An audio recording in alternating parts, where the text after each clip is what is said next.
say like 3 times to reconnect. Live. Got it. Okay.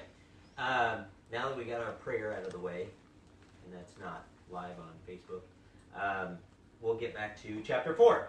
So we're in Romans. We're in Romans chapter 4. We started off at the very beginning of the chapter, in verse 4 last time. Last time we talked about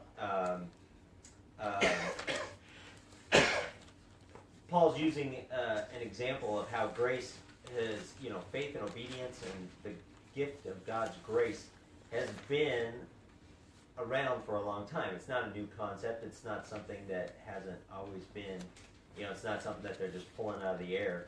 It's something that's been around for a while. And to look back on how, we kind of get to where we are, I use the example of, here in America, if you want to know, stuff about how we became Americans and what the basis were and stuff like that, well, you go back to the founding fathers. You go back to the beginning. And he's doing that kind of in talking about the law and talking about their current status. So he goes back to kind of the father of the nation of Israel. He goes back to Abraham, all the way back to Abraham, and talks about how we used an accounting term. It was actually accounted. Several times the word accounted was used, and that word accounted in the Greek is to pass or to credit credit to someone's account. If I had a debt that was hanging over my head and it was so large that I could never repay it within my lifetime, I'm never going to get anywhere. You know what I mean? I could work and work and work and do everything I possibly could, and I'm still never going to pay off that debt. And that debt is just going to hang over my head forever. But God has accounted to us, or, if you look at all the, I used the example last time of credit card debt. If you look at my credit card statement, but if you look at my, debit card statement, you see all the transactions I made, all the money that I spent, all the different places I went to, and you'll see that debt racking up and racking up and racking up. And not only did, if we were to take the law and we were to follow the law to the T from this moment forward, they're thinking to themselves, the nation of Israel is thinking to themselves, well, that's going to impart righteousness to us. Well, that, in theory, if we're going with that concept, that may give us righteousness now, but it's never going to overshadow what's already transpired. It's not going to overshadow what we are or that sin that's in our life. They're talking about sins, and I told I've said this over and over again, that we need to be careful of not confusing the two concepts. Sinning is doing bad stuff. Sin is what is present within us. Sin is that taintedness that's in us. Like water, you drop color in that water will be forever changed. If you dilute it with more water, it's still gonna, you drop a red in there, it's gonna turn red. Well, you may dilute it, well, it'll start turning pink and stuff like that, but it's never gonna be clear water again. It needs to be filtered, it needs to be redone, it needs to be renewed. And that's what God does for us. He renews us, He gives us, rebirth, new water, so to speak. Oddly enough, I'm talking about water because we're going to talk about baptism, which is going to get interesting. So, but we're talking about that accounting kind of a concept, that accounted to us. God is the owner of everything. He's the guy that owns all the debts and owns everything, and He's the one that, accounted to us not only everything that would cover what happened before, what we're doing right now, but anything that will, transpire in the rest of our lives. And now we are, free of that debt. But wasn't that His words from the cross? When He says, "It is finished," wasn't that an accounting term that really meant paid in full? Yeah. I mean, that's the concept, absolutely. I mean, this is it right here. I'm paying that debt now. And that's the, He paid that debt from that moment back. He rose from the dead to provide for us into the future, and now we're all byproducts of that generosity.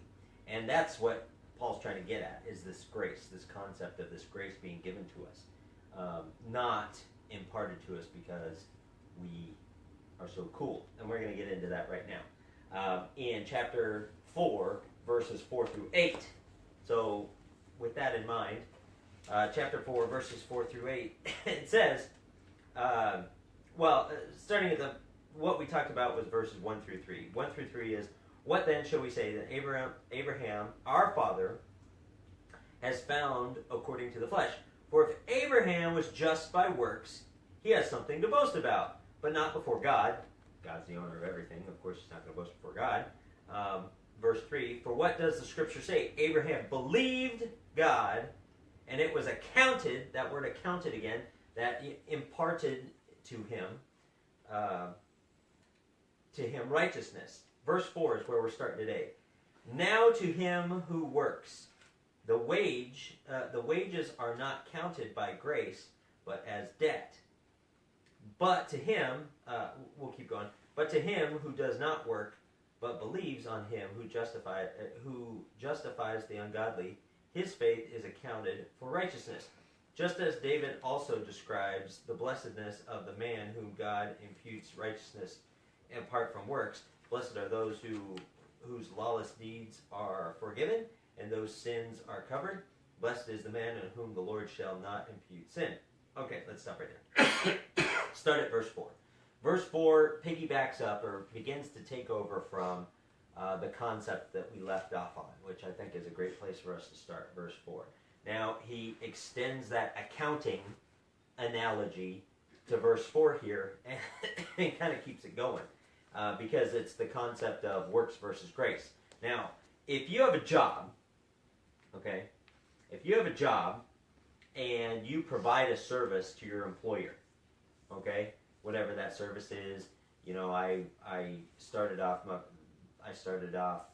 in my adult career, business life, I guess you could say, as a cook. Okay, so I go in and I cook food for people. You know what I mean? That's my job. So I go in and I cook. And when I go in and I work, whether it's I'm a cook or I'm I build cars or I drive a forklift or whatever the case may be. You know what I mean? I do that job. And that job I receive a paycheck for based on my agreed upon salary. Okay? So all those things are given to me in that way. All those things are given to me in that way. Based off of the agreed upon salary, the hours worked, the employer pays me for providing him that service. Okay? It's not a gift. Okay? He's not, out of the graciousness of his own heart, just giving me money and I'm thinking, oh, this is great. No, it's not a gift. I earned that money. Okay? And I worked for it, and I have the right to expect it.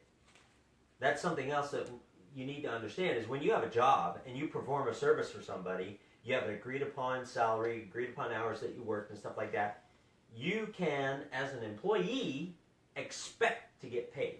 Expect that debt to be given to you, because the employer is indebted to you.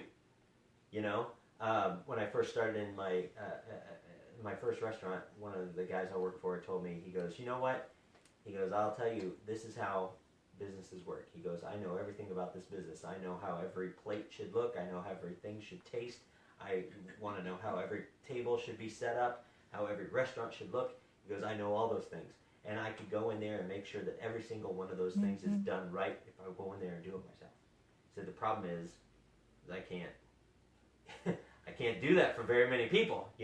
I bring them in and I greet them with wonderful, greetings, and I take them to a table that was set up by me, and then I go and I tell them every single thing about the menu and everything that they can expect from their meal, and then I can go back there and I can cook it for them and make sure it's provided for them. But I can only handle like one table at a time. You know what I mean? Nobody makes money that way, He says you have to rely on the people around you. You have to get them and train them and show them what it is that your vision is so that they will continue on with that. And here, if you have a job, your employer is indebted to you for doing that. He has given you that job. He's given you that responsibility. He's agreed upon paying you a certain amount for a certain amount of hours, a wage for it. And you can expect that from him. Okay? So there's and of course you need to be a little bit thankful to your employer for actually giving you a job. But you're entitled to that. Okay? You're entitled to that money. All right? It's not a gift, not by any stretch of the imagination. Therefore, it is not grace. Okay? And that's what verse 4 is saying. Verse 4 is saying, now to him who works, the wages are not accounted by grace. The guy's not giving you, what is owed to you because he's doing it out of the kindness of his heart. It's because he owes you. That's what verse 4 is saying. Moving on to verse 5, but to him who does not work, but believes on him who justifies the ungodly, his faith is accounted for righteousness. Now this is a very important verse also. A couple of things that stand out in that verse. But to him who does not work, what does that person do? He believes. And the guy who gives him that, which would be God, justifies him. And he uses a term there. Who is he justifying right there? Who's he justifying? It says, but to him who does not work but believes on him who justifies who? The ungodly. Okay, keep that in your head right there. On the other hand, Paul is saying that the grace that Abraham received through faith was available to him, okay, and it was made available to him because of his belief. And because of that faith and because of his belief, it was accounted to him, or it was transferred to him. And you're going to see this word counted. You're going to see the word in verse 4. You see the word counted. You see the word accounted. You're going to see the word imputes. Okay? All those words, same Greek word that we just learned before. All those words, same Greek word. To pass or to credit to one's account. Okay? So whenever you see, in these few verses, whenever you see that word counted, or you see the word accounted, or you see the word imputes, all those are the same Greek word, and it gives the idea of giving over that credit to that person's account. Okay? So God is accounting to us righteousness, accounting to the father of the Hebrew nation righteousness, okay? And he's doing this through his grace. Now, here's the tricky part. Okay, I just said that if you are doing a job and you can expect payment from that job, right? So I am giving, I'm going to go work for you. You're going to pay me such and such per hour, and I'm going to have so many hours per week, and I can expect you to give me a paycheck after that. Okay, now here's the slippery slope that Paul is making sure that people don't do. Here, he's saying, Paul is not suggesting that I'm going to have faith in you, God, so I can expect righteousness. Okay? So, that's not the case here. God's graciously giving you that righteousness. It's not something that you can just expect to get. Why? Because it says there in verse 5, but to him who does not work, but believes on him who justifies, who? The ungodly. Okay? Faith, righteousness, or being justified, or having that, righteousness accounted to me, is not a byproduct of, well, it is a byproduct of my faith. Faith is required in our acceptance of Christ. Faith is our belief in God. Faith is the foundation of everything that we have. But we can't look at that faith as a job expecting a wage. Why? Because it says here, and it makes sure it's very clear here, that for those who don't believe, or for those who don't work, those aren't trying, but they believe, they have that faith. Those people are what? Ungodly. Who's ungodly? Ungodly in this word means those who pervert God's grace. The Greek word for ungodly is to pervert the godly, or to pervert God's grace. Now, if God's given you his grace, and you're ungodly, and you're perverting God's grace, doesn't that sound like the complete opposite of each other? It's because we still have, once again, we're not talking about sins, we're talking about sin. Okay? Sin, unfortunately, is with us. Sin, unfortunately, is a condition that we have. And we need to make sure that we are looking at not just our condition, but our position. Okay? Not just our condition, but our position. Our condition is that we sin. We're ungodly. Okay? We continually pervert the grace of God. God's bending over backwards. He sent his son to die on a cross for us and raised him again on the third day just so he can give us that righteousness. That's to cure our condition. And by doing that, our position in God is now we're righteous. But we're still ungodly. Why? Because we still screw up. We still are sinful. We still are dumb at times. We're still prideful. We still do all those things.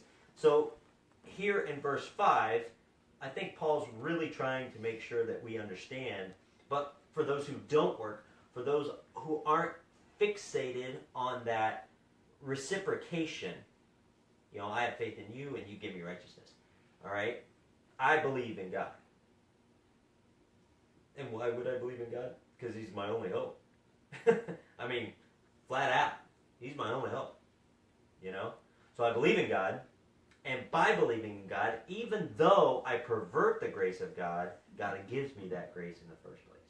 And we've talked about these paradoxes all the time. How can God be the just and the justifier?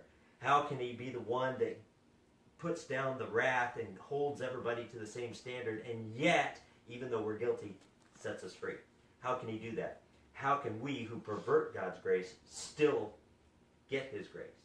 Well, it's through faith. It's because he is the just and the justifier. You get that? I didn't lose anybody on that one, did I? Do you guys understand that, right? Any thoughts on that before I keep going?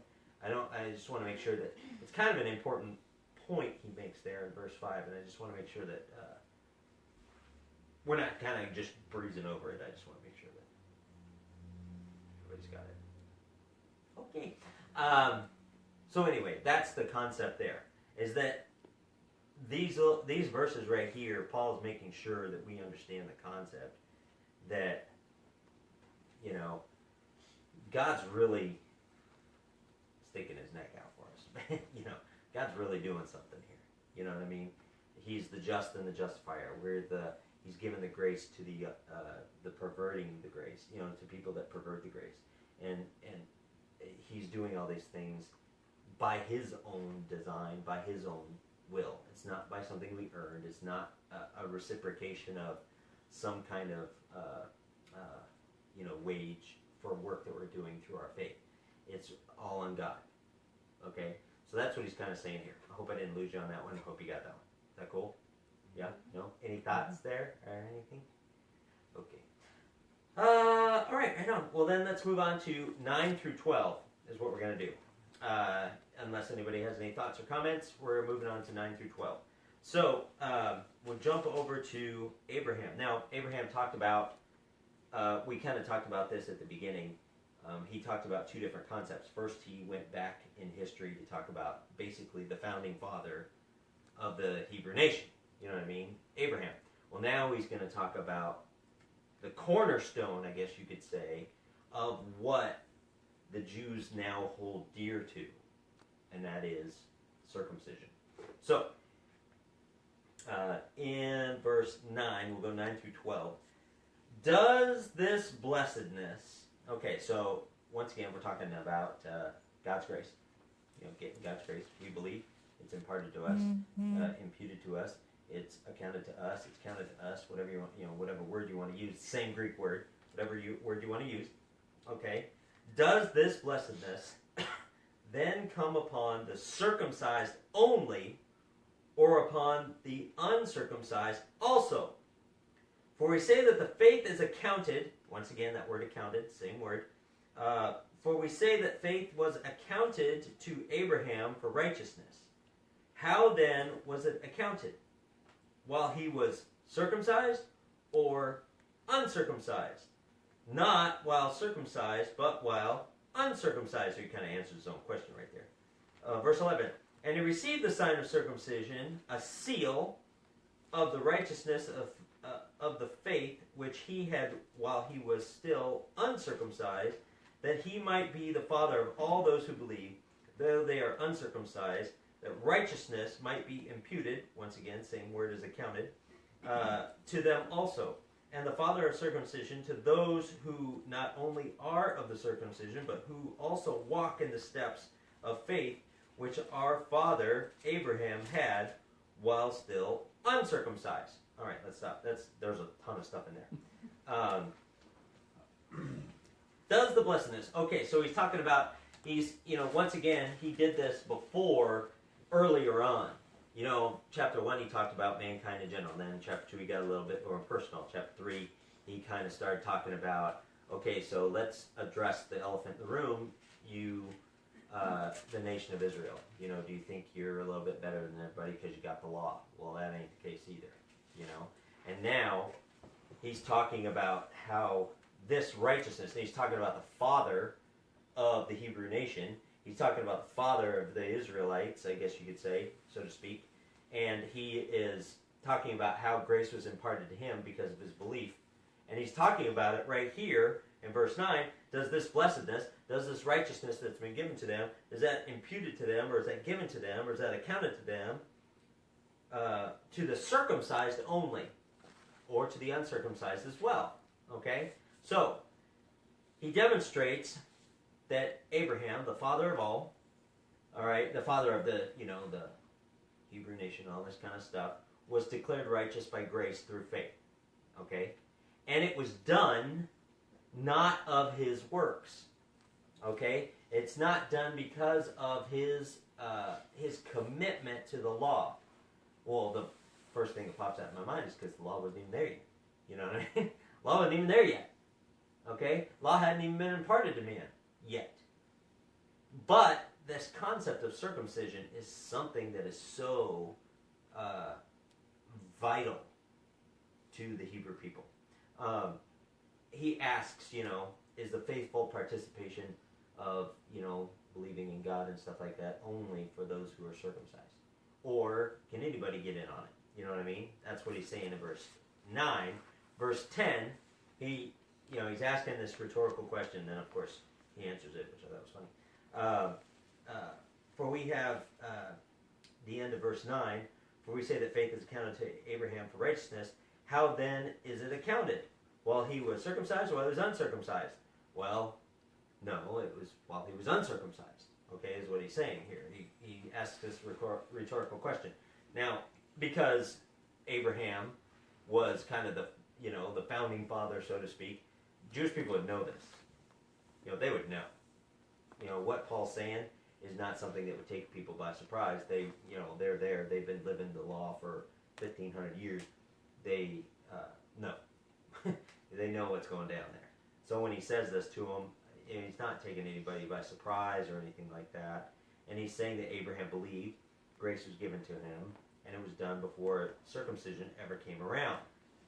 So, the Lord actually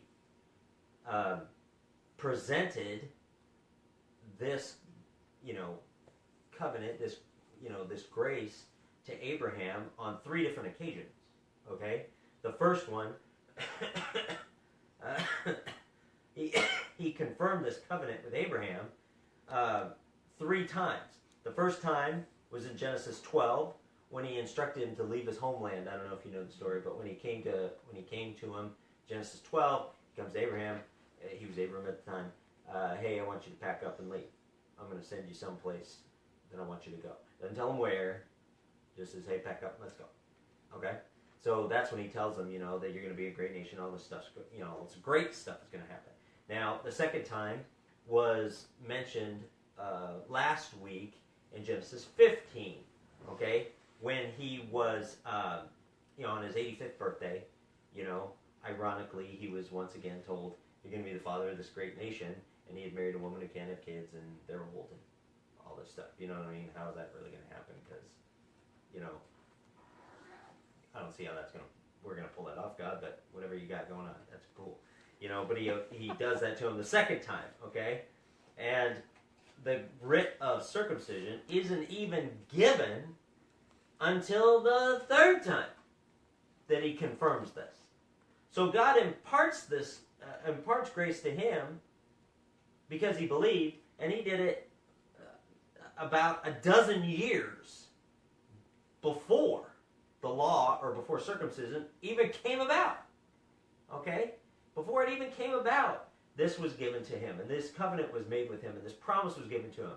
So throughout the centuries, Abraham and God's covenant people put greater and greater emphasis on the stuff that set them apart. And that's the problem. I dare say that's a lot of the problem that some of the religious beliefs systems that we have today do. They start putting more and more emphasis on things that separate us and less on what draws us together. You know what I mean? It's not a new concept. I mean, Paul in 1 Corinthians. I mean, 1 Corinthians chapter 1, he comes before them and says, some of you say that, you're from me. I was your teacher, or Apollos was your teacher, or Cephas was your teacher. Some of you even say that, hey, I'm just a follower of Jesus. But even though you say you're a follower of Jesus, you separate yourself from all these other yahoos. Why? Because you're trying to separate yourself by what makes you different instead of uniting on what makes you the same. Jesus Christ. The gospel is what draws you together, and that faith that you have in there. So, when the Lord confirmed this covenant with Abraham on the third and final time, that was in Genesis 17, that's when he gave him the covenant of circumcision and stuff like that, because of the participation that you would take in being that target group to kind of explain stuff to people. So this outward symbol, this outward justification of who they were, the circumcision, became such a huge emphasis that it was like a badge of honor type of thing. Well, I have circumcision, you don't, because you're not as cool as I am type of thing, or you're not as godly as I am, or those types of things. And here Paul's starting right off going, it was a couple dozen years before that God gave Abraham, your forefather, the grace that was there. And he did it through belief. He did it through his faith. Okay? Now, the rite of circumcision. Now, this is the part that I kind of wanted to get into. See how much time I got here. Oh, I got time. Good. Okay. Now, the rite of circumcision. You're looking at verse 11. Okay? Well, verse 10 says, he asks a rhetorical question and he answers it. How then was it accounted to him while he was circumcised or uncircumcised? Nah, while he was uncircumcised is what happened. Verse 11, and he received the sign of circumcision. This is the third, time. As a seal, he received the sign of circumcision, a seal of the righteousness of the faith which he held while he was still uncircumcised, that he might be the father of all those who believe, though they are uncircumcised, that righteousness might be imputed or accounted to them also. Verse 11 is a kind of a tricky, slippery slope for people. And it has to do with that concept of this seal. Okay? It has to do with this concept of the seal. So much emphasis is placed upon this rite of participation in this covenant that was made that the Jews enlarged its significance so much that it overshadowed reality. Okay? And stuff like this happens today, even in some of the things that some of the places and things and people believe. Give you an example. Baptism is an example. Okay? Baptism is a huge example. And the emphasis of it has been placed so heavily upon it that people believe that it's requirement for us.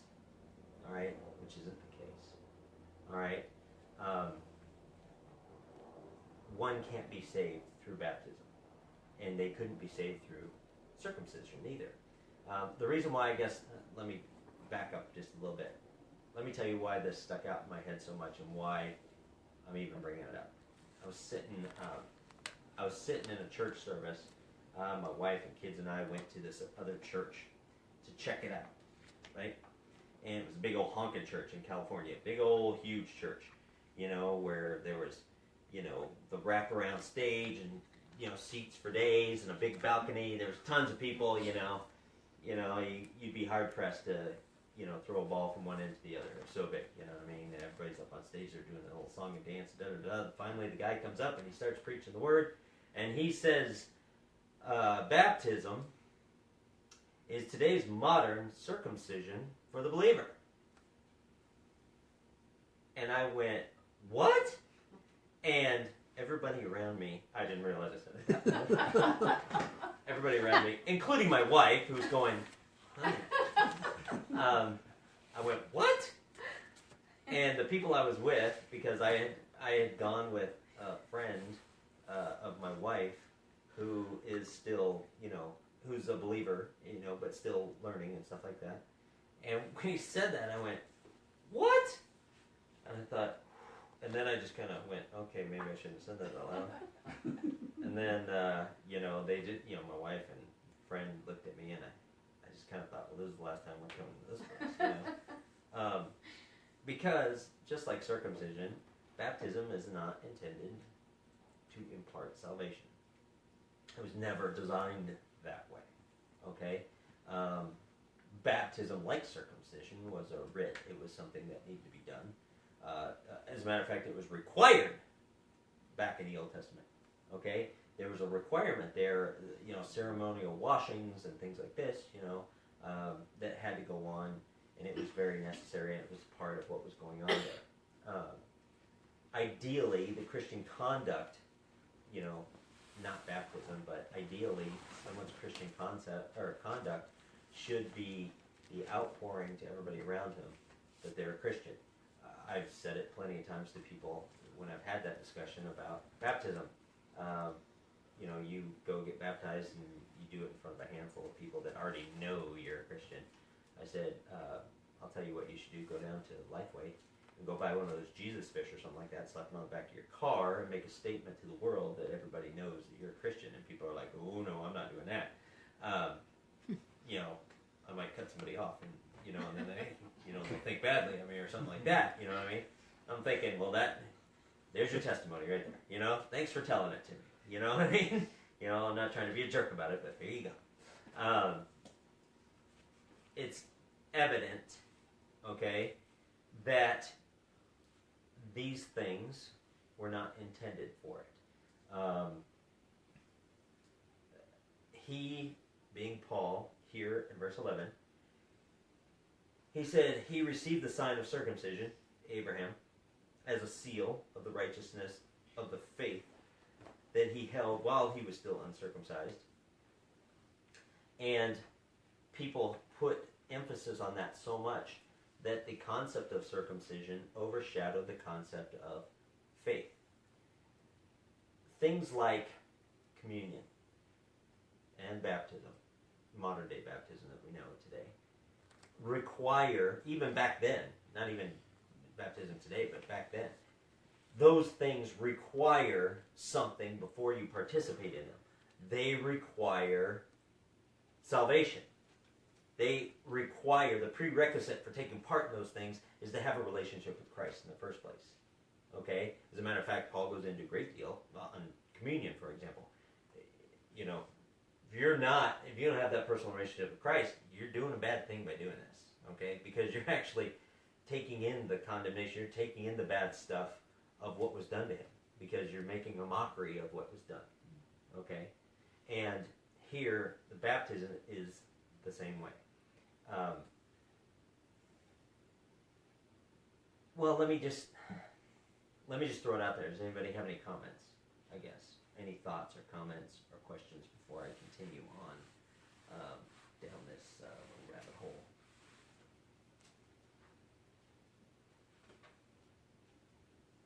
Okay. Ephesians chapter 2. We'll go there. Because I don't want to just throw this out there and not try and give some basis for it. Ephesians chapter 2, verse 15. This is Paul. He says, for whom the whole family in heaven and earth is named. Whoa. Am I in the right one? No, I'm in chapter 3. Never mind that. But to whom? Where am I? 12? You said 15. 2:15? Oh, 2:15. I'm in 3:15. Let me go to 2:15. Having abolished in his flesh the enmity that is in the law of commandments contained in ordinances, so as to create in himself one new man from the two. The two are the separations. The new man, the old man. Creating in a new man. Now, it says here that they have abolished in the flesh the enmity that is in the law of commandments contained in ordinances, contained in doing stuff. Okay? Doing stuff. All right? In this present time, this present dispensation, the word dispensation means economy or administration. In this current administration, those ordinances aren't needed anymore. Okay? As a matter of fact, 1 Corinthians 1:17, I did not come to baptize, Paul states. Okay? I didn't come here to baptize. From that point on, and from actually in the middle of Acts, when Paul, from that point on in anything, actually in the whole, I guess you could say is what I'm trying to say, in the whole of what Paul talks about, you'll never hear him talking about water baptism. He baptized a few people, but you'll never hear him talking about baptism and water in the same breath. He doesn't do it. Okay? As a matter of fact, after, I want to say Acts 13, there wasn't even any record of water baptism in Jerusalem at all anymore. Okay? It wasn't part of what they were doing. Okay? It was put away. These ordinances through the commandments were put away. Move over to chapter 3, verse 1. For this reason I, Paul, wait a minute, let me get, 3.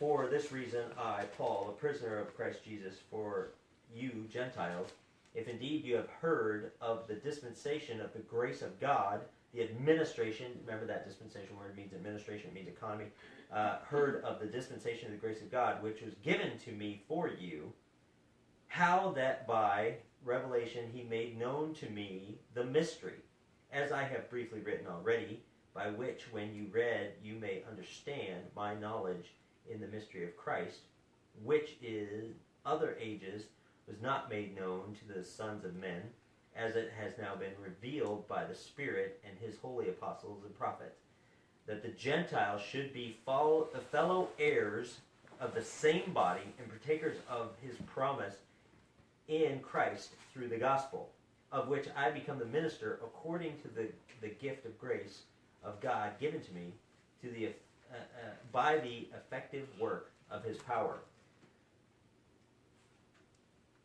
Everything that's going on, everything that's been talked about prior to Paul deals with the nation of Israel, deals with the earthly kingdom, it deals with all that stuff, okay? But there's something new that has been brought about. Paul is the one that brings it to us. Paul gives it to us, all right? Back in Acts 7, the kingdom aspect, the earthly kingdom aspect was actually, the offer was kind of rescinded from Israel. It's a whole different story.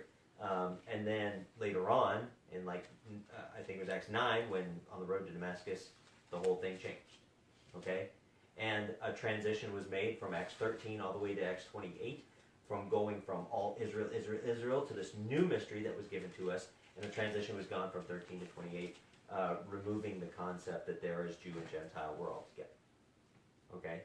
Here, we see that in the flesh, these ordinances, as it says in chapter 2, have been put away. Okay? And Paul is saying here, okay, he is saying here, is it for, you're putting too much emphasis on the ordinances, and they're not even in effect anymore. Okay?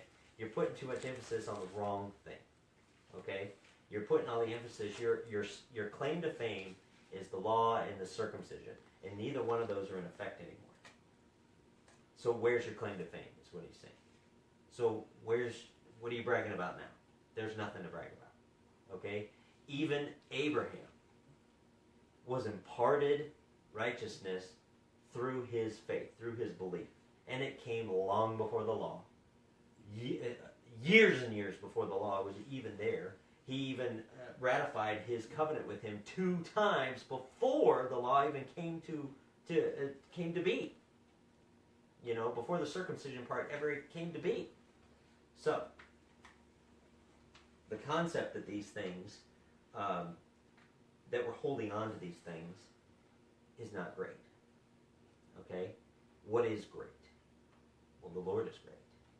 Our belief in that, in the Lord, is great. Our belief that God is imparted to us, accounted to us, imputed to us, to our account, his love and his mercy and his grace. He becomes the just because he is holding us to the same standard. He is the justifier because he's accounting this faith to us. Okay? And it's not about the ordinances. It's not about the stuff that we're doing. It's not about the acts that we go through. It's about that faith. And it doesn't matter about the stuff. Okay? Once again, you're getting all mixed up on the difference between sins and sin, or being graceful or grace. Grace is either given to you or it's not. You can be graceful, you can be nice, you can do all kinds of cool things, but it doesn't give you grace. Okay? And that's the difference between your status and your position and your status. Okay? Your position with God is that you're sin, and he can't be around sin. So to solve that, he then imparts grace. Okay? Now, in that life that we still have, when we look upon us, he doesn't look at us as sin, he looks at us as grace. Are we still graceful all the time? No. We may still be sinful because we still struggle with those things. Sometimes we have a tendency to put too much emphasis on the things that are not as important. And that's what he's trying to point out here, is that you don't need to go through these ordinances. You don't need to do these things. These things aren't as important as your belief, as your faith is in God. So when he talks about the seal, yes, the seal was important at the time. But this mystery that we're being told about in Ephesians is something that Paul brings to the table from God that changes it all. And it's that mystery, that gospel, that grace that gives us the ability to have that imputed to us. It still makes him the just and the justifier. Okay? Because even when the law was around, all he was just. You know what I'm saying? Because once again, even if you followed the law to the T, from the moment you learned about it all the way to the end of your life, it still would not wipe away all the stuff before. You know what I mean? You still had sin in your ledger. You still had sins counted against you. You're not getting rid of that. You're not wiping that clean.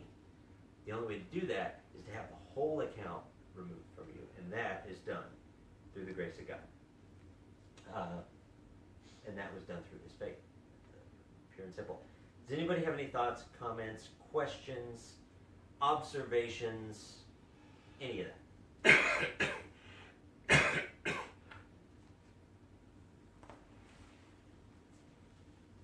I just want to make sure we're clear on that and those types of things, you know. I think of Ephesians 2:8 goes right along with what you've just taught. Mm-hmm. For by grace are you saved through faith, and that not of yourselves. It is the gift of God. Not of Lest any works. man should Yeah. boast. That's right. Who, he already said this before. Who are you boasting to? Even if Abraham did good stuff and it was given to him, he can't boast to God. Even if he was able to work and achieve righteousness on his own, you don't boast to God. Why? But God's the author of righteousness. God's the owner of everything. God's the one that holds all the books and the ledgers. He knows whether or not you got red in your ledger. He knows whether or not you're bad. You know what I mean? So even if you could, you don't boast to God. But here in verse 8, it goes right along with that. Nobody can boast about that because the grace was given. It was imparted. It was accounted. It was imputed. It was counted to us and wiped it clean. Where did you say that the three mentioned, and that they mentioned it before, Abraham, was it 12, 15, and what, Genesis 12, 15? 12, 15, 17? 12, 15, 17, I do believe. Did I write it down? You Yeah. said 12. 12, 15, 17, yes. 12, 15, 17. Oh. In the 3 different times. And the span over that is many, many years. You know. I don't think I realized that it was, I mean, I guess when I think about it, I do remember Yeah. it, but, Yeah. yeah. Yeah, it's just, there's, That circumcision wasn't done until a long time ago, after he Right. already had the, faith that God had given him, counted it to him as righteousness. right. So that's the, that's the key. That's what he's trying to bring up to you guys. And it kind of shuts them up because their claim to fame is this ordinance, and the ordinance wasn't even instituted until afterwards, years and years afterwards. You know what I mean? So why would you even, hold that as your badge of honor when it wasn't good enough back then? You know what I mean? So now you're holding on to it. You put more and more emphasis on it. And I'm not trying to bash anybody else or any other religions or anything like that, but there are religions out there that try to put a heavy emphasis on making sure that you're accountable to man and to men. Well, I'm not going to stand before men when I die. I'm going to stand before God. I better have a better excuse than, well, I told so and so. He said it was okay. He said I shouldn't have done it, but I could make it right. No. It doesn't work that way. It doesn't work that way. The only way it's going to work is when I'm standing there, Jesus Christ comes by and goes, oh, he's with him. He's with me. Oh, well, come on in. Then it changes everything. And that's what we're looking for. It's not, and it's not because he's not going to come up and go, man, that guy's so faithful, let him in. No. That faith is not a payment. That righteousness is not a payment for my faith. It is the gift that God gives of that grace. Because of my faith. That faith brings up and deals with my position with God. If that makes sense. Make sense? Mhm. I hope I'm making sense of that. Mhm. Okay, cool. I just don't want to lose anybody about that or anything like that. So, we're almost out of this. 13 through 15. 13 and 15. I think did we read that? 13, No. 13 through 15. For the promise that he would be the heir of the world has not. Of this world was not to Abraham or to his seed through the law, but through the righteousness of faith. For if those who are of the law are heirs, faith is made void, and the promise made of no effect. Because law brings about wrath. For where there is no law, there is no transgression. This is just, kind of an icing on the cake. He kind of takes his argument and brings it all full circle to what he's talking about here. He's saying that, the promise was not given to Abraham or to, Abraham, Isaac, Jacob. It wasn't given to anybody, through anything, through that payment that needed to be done. Through that, it was only done through, that righteousness was given through faith. It wasn't because of the law. It wasn't because of what you were doing. It wasn't because of any of those things. Those things that you're doing now weren't even around when that happened with Abraham. You know what I mean? It was all through faith. And those who are of the law, and those who are of the law are heirs, faith is made void. So if you did stuff, then faith means nothing. You know what I mean? And you got to think about it that way. In the raw sense. There's no point in faith if you could do something to make it right. Okay? Okay? Suppose you do something bad to somebody. You do something wrong to somebody. Okay? Very easy example, you cut somebody off, right? And then, the worst thing of all happens, you pull up to the stoplight right next to them. You know what I'm saying? You know what I mean? And the guy's looking over at you, and he rolls down his window. You roll down your window, man, I'm sorry. Okay? Now you're going off of faith. I'm sorry, man, I didn't mean to do it. You're going off of faith. This guy's going to have compassion. Okay? Maybe this guy will. Maybe this guy won't. All right? He could go tell you to pound sand, or he could say it's all right. You know what I mean? You don't know what that is, but you're going off of faith. That faith that you're going off of is, if the guy does not respond in the right way, you don't have the right to be mad at it. Why? Because you're going on faith. I'm going off of faith, and I'm just going to admit what happened. I'm going to tell him what the deal is, and by faith, I'm just going to throw it out there. Okay? This is the same kind of a concept, because if he responds in a good way, if he responds in a bad way, it doesn't really matter, because you did what you were supposed to do. You went out on faith and you did that. Okay? Sometimes in life we're going to do that. Sometimes you put your faith out there. Sometimes that faith will be rewarded. Sometimes that faith won't be rewarded. Either way, faith is all that matters. Okay? And it's not, and righteousness or kindness or graciousness is not a payment for that faith. What you're supposed to do is do what's right because it's right.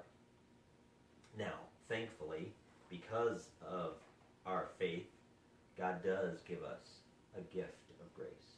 He imparts to us, or imputes to us, or accounts to us His mercy and His grace, and wipes the slate clean, and that's a wonderful thing. And once He does that, we need to continue in that faith. Our faith is what brought us to that point, and our faith needs to carry us through. It's not something that we just give up on or abandon once we get our fire insurance. That's not it. It's something that is become part of our lives and ingrained in part of our lives. Because the law brings about wrath, is what it says. Why does the law bring about wrath? Because it points out sin. That's why it says there in verse 15, where there is no law, there's no transgression. Okay? You don't understand. Ignorance of the law is no excuse for us nowadays. And back then, ignorance of the law was no excuse either. But if you didn't know you were doing something wrong, you could live in complete harmony with yourself and do whatever it is that you're doing and do the wrong thing, and you think that you're doing okay, and you think you're doing the right thing, and you don't know any better. You know what I mean? The law was there to show you, hey, you're doing that wrong. So that you know that you're doing that wrong. So that hopefully you'll fix it. How will you fix it? Well, you're going to do it by faith. Are you going to be faithful and do what's right because it's right, not because you're expecting something in return? Or are you going to do what's right because it's right because it is what we need to do? That's the concept. So I hope I didn't confuse you on that one. Faith is the key point and the crux of everything that we have. It is the reason that we are and the reason why we do. God imparts to us because of that faith, not because of its payment, but because of His God honor and glory to be able to count that to us. Does that make sense? Don't want to lose anybody. I kind of got off a little bit on that. I didn't want to lose anybody on that one. Everybody cool? Yeah? All right? Yeah? You don't care. You're going to go get cut up here in a few days. So, just kidding. Okay, good. I know, tough room. Okay, good. Does anybody have any thoughts or comments? We're going to start with Romans 4:16 through 25 next time, talking about faith again, and just understanding its true impact on who we are and what we are. Okay? Anybody else have any thoughts or comments? I hope I didn't. I hope I wasn't too cryptic. I hope I was clear enough for you. I hope I wasn't losing you on some of the weird stuff that I was saying and stuff like that. So, is everybody all right? Everybody cool with that? Mm-hmm. Okay, good. Okay. If we don't have any other thoughts or comments, then we'll wrap it up. Anybody? You there? Okay. Let's pray then. Dear Lord, thank you so much for your grace. That's the